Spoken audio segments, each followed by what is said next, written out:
అయితే ఘోరం ఏంటంటే ఈ రాష్ట్రంలో కాంగ్రెస్ ప్రభుత్వం అధికారంలోకి వచ్చినాక అగ్ని ప్రమాదాలలో 22 మంది చనిపోతే ముఖ్యమంత్రి గారు కనీసం ఒక్కరిని కూడా పరామర్శించలేదు. ఎంత నిర్లక్ష్య వైఖరి అంటే నిన్న నాంపల్లిలో చనిపోయినటువంటి వాళ్ళలో మన తెలంగాణలో ఎవరు లేరు, అంత బీహార్ వాళ్ళు చనిపోయినని చెప్పారు. అంటే కనీసం ఒక శ్రద్ధతోని వెళ్ళడం, అడగడం, ఎటువంటి అంశాలు కూడా ముఖ్యమంత్రి చేయకపోవడం అన్నది నిజంగా చాలా బాధాకరం. ఆయన్నే మున్సిపల్ శాఖ మంత్రిగా ఉన్నాడు. డెఫినెట్గా ఓల్డ్ బిల్డింగ్స్ అన్నిటిని కూడా రెగ్యులర్గా మానిటర్ చేయాలి. సెల్లార్స్లో రన్ అవుతున్న బిజినెస్ని రెగ్యులర్గా మానిటర్ చేయాలి. అవేం చేయకుండా ముఖ్యమంత్రి గారు పిఆర్ స్టంట్లు చేస్తున్నారు. సౌమ్య చనిపోయిందండి, ఎక్సైజ్ కానిస్టేబుల్ సౌమ్య చనిపోతే ముఖ్యమంత్రి గారు విదేశాలలో ఉన్నారు. ఇంత టెక్నాలజీ ఉంది, కనీసం సౌమ్య గాయపడిన రోజు ఒక ట్వీట్ చేయాలి.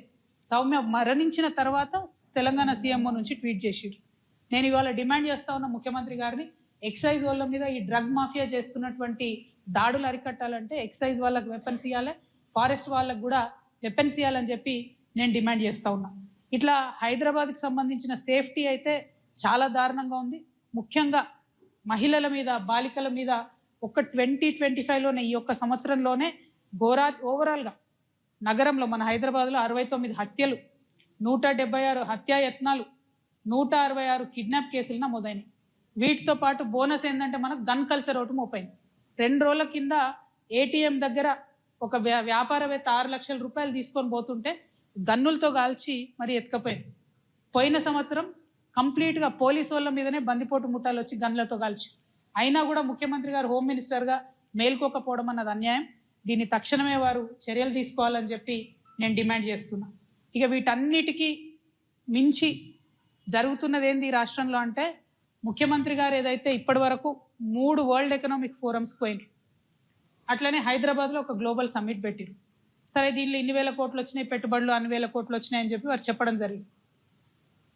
పైగా మొన్న కొత్తగా మరేదో ప్రజల దగ్గర నేర్చుకోవాల్సిన పాఠాలను విస్మరించి మరి హార్వర్డ్ బిజినెస్ స్కూల్ కూడా ముఖ్యమంత్రి గారు పోవడం జరిగింది. నేను మొదటి ప్రశ్న ఏమడుగుతా ఉన్నా అంటే, మీరు పోయినటువంటి హార్వర్డ్ కెనడీ ప్రోగ్రాము మిమ్మల్ని వాళ్ళు గౌరవార్థం ఇన్వైట్ చేసిరా, లేకపోతే మీరు ఫీజు కట్టి అందులో చేరినరా? మీరు ఫీజు కట్టి అందులో చేరితే మా సింగరేణి బిడ్డల ఫీజు కట్టినరా, ప్రభుత్వం నుండి ఫీజు కట్టినరా, లేకపోతే మీరు ప్రైవేట్గా ఫీజు కట్టుకున్నారా? ఒకవేళ మీరు ప్రైవేట్గా ఫీజు కట్టుకుంటే స్వయంగా మీరు మీ కుటుంబ సభ్యులు కట్టినరా, లేకపోతే ఎవరైనా వ్యాపారవేత్తలు మీకోసం కట్టినరా? ఈ అంశాన్ని ఖచ్చితంగా ముఖ్యమంత్రి గారు క్లారిటీ ఇవ్వాలని చెప్పి నేను డిమాండ్ చేస్తూ ఉన్నాను. దీంతో పాటు మీకు ఇప్పుడు చెప్పబోయే అంశం చాలా ఇంట్రెస్టింగ్ ఉంటుంది, మీరు వెరిఫై చేసుకునే అంశం ఉంటుంది. దీని మీద మేము చాలా పెద్ద ఎత్తున మూమెంట్ చేయబోతా ఉన్నాం. ఈ 3 సమ్మిట్లు, మొన్న వచ్చిన గ్లోబల్ సమ్మిట్లో వచ్చిన ఇన్వెస్ట్మెంట్స్ గురించి ఒకసారి మీకు నేను చెప్తా. ఫస్ట్ గ్లోబల్ సమ్మిట్లో ట్రంప్ మీడియా అండ్ టెక్నాలజీ అనే ఒక సంస్థ 1,00,000 కోట్ల ఇన్వెస్ట్మెంట్ పెడుతున్నామని చెప్పింది. అయితే ఈ సంస్థ యొక్క మొత్తం మార్కెట్ క్యాపిటలైజేషన్ అంటే మొత్తం వాల్యూ, వాళ్ళకున్న ఆస్తులు, పాస్తులు, బిజినెస్ లావాదేవీలు అన్నీ కలిపి 30,000 కోట్లు. 30,000 కోట్ల సంస్థ అమెరికాలో ఉన్నది. అక్కడి సంస్థ ఇక్కడ 1,00,000 కోట్లు పెడతామని చెప్పింది. మరి ఎట్లా పెడతారు, ఏ రంగంలో పెడతారు, ఏం పెడతారు అనేటటువంటి డీటెయిల్స్ కానీ రోడ్ మ్యాప్ కానీ ఏం లేదు. మొదటిది అది. అట్లీస్ట్ ఈ సంస్థ ఫేక్ కాదు, ఈ సంస్థ మాత్రం రియల్. తర్వాత ఏజీఐడిసి సింగపూర్ అనేటటువంటి సంస్థ, ఈ సంస్థ ఏం చేసిరు, ఇంటర్నేషనల్ గేట్వే డేటా సెంటర్ పెట్టడానికి 67,500 కోట్లు 67,500 crores ఇన్వెస్ట్ చేస్తామని చెప్పారు.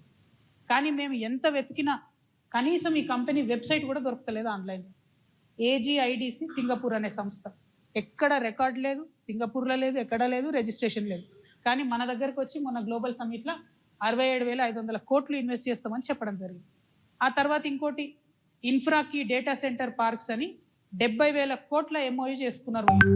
వీళ్ళు ఎంత ఘోరం అంటే, వీళ్ళు ఎంఓయూ చేసుకున్న కంపెనీ, మొన్న 2025లో గ్లోబల్ సమ్మిట్లో ఎంఓయూ చేసుకున్న కంపెనీ, ఈ కంపెనీని పెట్టిందే ఈ సంవత్సరం మే 2025లో పెట్టిండ్రు. అంతకుముందు ఇదే కంపెనీ ఏం చేసింది, అమెరికాలో పోయిన సంవత్సరంలో అక్కడ ఒక కంపెనీ రిజిస్టర్ చేసి అక్కడ గవర్నమెంట్ కూడా 90,000 కోట్లు ఎంఓయూ చేసుకుంది. ఆ తర్వాత బ్రెజిల్కి పోయినరు వీళ్ళు, అక్కడికి పోయి కూడా 70,000 కోట్లు ఎంఓయూ చేసుకుంది. అంటే నాకు అర్థమవుతున్నది ఏంటంటే, ఇది ఒక ఫేక్ కంపెనీ. ఎక్కడ ఇన్వెస్ట్మెంట్ కంపెనీలు సమ్మిట్ జరిగితే అక్కడికి పోయి 90,000, 70,000, 80,000 అని చేసుకుంటా తిరుగుతుండాలి. అయితే ఫేక్